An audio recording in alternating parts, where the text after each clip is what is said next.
ಎಷ್ಟೋ ನಾಟಕ ಮಾಡ್ತೀಯ ನೀನು ಎಂದು ವಿನಯ್ ಪರಿಣಾಮ ನೆಟ್ಟಿಗಿರಲ್ಲ ಸರಿಯಾಗಿ ಮಾತನಾಡು ಅಂತ ಪ್ರತಾಪ್. ಇದೀಗ ಇಬ್ಬರು ಮತ್ತೊಮ್ಮೆ ಕಿತ್ತಾಡ್ಕೊಂಡಿದ್ದಾರೆ. ಬನ್ನಿ ಈ ಒಂದು ವಿಡಿಯೋವನ್ನು ನೋಡ್ಕೊಂಬರೋಣ. ಇದಕ್ಕೆ ಮೊದಲು ನೀವು ನಮ್ಮ ಚಾನಲ್ಗೆ ಸಬ್ಸ್ಕ್ರೈಬ್ ಆಗಿಲ್ಲ ಅಂದರೆ ಕೂಡಲೇ ಸಬ್ಸ್ಕ್ರೈಬ್ ಆಗಿ ಪಕ್ಕದ ಬೆಲ್ ಐಕಾನ್ ಕ್ಲಿಕ್ ಮಾಡ್ಕೊಳ್ಳಿ ವೀಕ್ಷಕರೇ.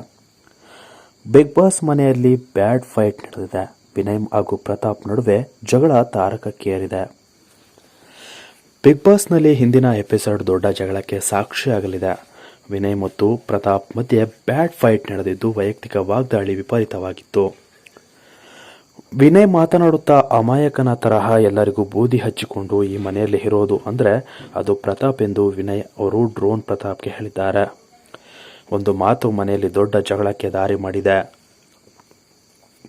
ಇದಕ್ಕೆ ಉತ್ತರಿಸಿದ ಡ್ರೋನ್ ಪ್ರತಾಪ್, ನೀವು ಹೇಳಿದ್ದನ್ನೆಲ್ಲ ಅನಿಸಿಕೊಳ್ಳೋಕ್ಕಾಗಲ್ಲ, ಪರಿಣಾಮವು ನೆಟ್ಟಿಗಿರಲ್ಲ ಎಂದು ಡ್ರೋನ್ ಪ್ರತಾಪ್ ಅವರು ಉತ್ತರಿಸಿದ್ದಾರೆ. ಒಟ್ಟಾಗಿ ಈ ಮಾತಿನಿಂದ ಜೋರಾಗಿ ಜಗಳ ಶುರುವಾಗಿದೆ.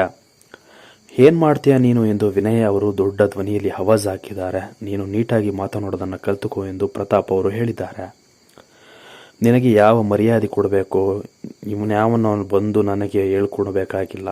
ಎಷ್ಟೋ ನಾಟಕ ಮಾಡ್ತೀಯೋ ನೀನು ಈ ಮನೆಯಲ್ಲಿ ನೀನು ಎಂದು ವಿನಯ್ ಪ್ರತಾಪ್ಗೆ ಆವಾಜ್ ಹಾಕಿದ್ದಾರೆ. ನೀನು ಮುಗ್ಧನಾಗಿ ಬಂದು ಇಲ್ಲಿ ಬಂದು ಹಾಡುತ್ತಿರುವ ನಾಟಕ ನನಗೆ ಗೊತ್ತಿಲ್ವಾ ಎಂದು ವಿನಯ್ ಹೇಳಿದಾಗ ಪ್ರತಾಪ್ ಉತ್ತರಿಸಿ, ನಾನು ಮಾತಿನಲ್ಲೇ ಉತ್ತರ ಕೊಡ್ತೇನೆ ಎಂದಿದ್ದಾರೆ. ಹೇ ಒಗಲೆ ಎಂದು ವಿನಯ್ ಜೋರಾಗಿ ಕಿರ್ಚಿ ಗಲಾಟೆಯನ್ನ ಮಾಡಿದ್ದಾರೆ. ಇನ್ನು ಈ ಜಗಳ ಜೋರಾಗಿ ನಡೆದಿದ್ದು ವಿನಯ್ ಮತ್ತೆ ಬಾಲ ಬಿಚ್ಚಿರುತ್ತದೆ ಕಾಣ್ತಾ ಇದೆ. ಈ ಒಂದು ಎಪಿಸೋಡ್ ನೋಡಿದ್ರೆ ವಿನಯ್ ಮತ್ತೆ ಹಳೆ ಚಾಳಿಯನ್ನ ಶುರು ಮಾಡಿದ್ದು ಸ್ಪಷ್ಟವಾಗಿ ಕಾಣ್ತಾ ಇದೆ ವೀಕ್ಷಕರೇ. ವಿನಯ್ ಅವರ ಮಾತುಗಳನ್ನು ವೈಯಕ್ತಿಕ ವಾಗ್ದಾಳಿ ಮನೆಯ ಇತರ ಸ್ಪರ್ಧಿಗಳಿಗೂ ಅಷ್ಟು ಇಷ್ಟವಾಗಿಲ್ಲ. ಡ್ರೋನ್ ಪ್ರತಾಪ್ ಹಾಗೂ ವಿನಯ್ ಜಗಳ ನಿಲ್ಲಿಸಲು ಇತರ ಸ್ಪರ್ಧಿಗಳಿಗೂ ಪ್ರಯತ್ನಿಸಿದ್ದಾರೆ.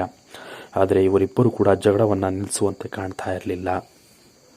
ಬಿಗ್ ಬಾಸ್ನಲ್ಲಿ ಅತಿ ಹೆಚ್ಚಾಗಿ ಅಗ್ರೆಸಿವ್ ಆಗಿ ಜಗಳವನ್ನು ಆಡಿದಂಥ ಸ್ಪರ್ಧಿ ಅಂದರೆ ಅದು ವಿನಯ್ ಅಂತಾನೆ ಎಲ್ಲರೂ ಕೂಡ ಸ್ಪರ್ಧಿಗಳು ಅವರನ್ನು ಪ್ರಶ್ನೆ ಮೇಲೆ ಪ್ರಶ್ನೆಯನ್ನು ಹಾಕ್ತಾ ಇದ್ದಾರೆ. ಇದರ ಬಗ್ಗೆ ನಿಮ್ಮ ಅನಿಸಿಕೆಗಳನ್ನು ತಿಳಿಸಿ ಅಂತ ಹೇಳ್ತಾ ವಿಡಿಯೋನ ಮುಗಿಸ್ತಾ ಇದ್ದೀನಿ. Thank you.